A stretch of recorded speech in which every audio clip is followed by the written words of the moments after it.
Halo, selamat malam buat rekan-rekan semuanya.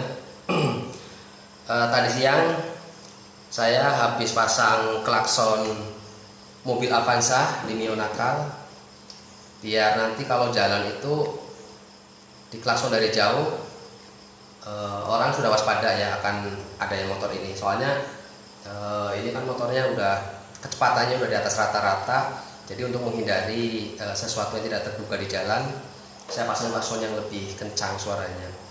Oke, coba kita dengerin suaranya ya.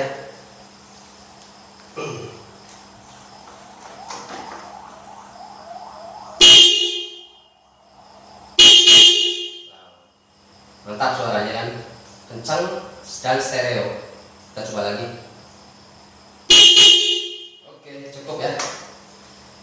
Oke, demikian suara klakson Mio Nakal. Semoga bisa menginspirasi buat teman-teman semua. Sampai jumpa, sampai ketemu lagi di video selanjutnya. Bye.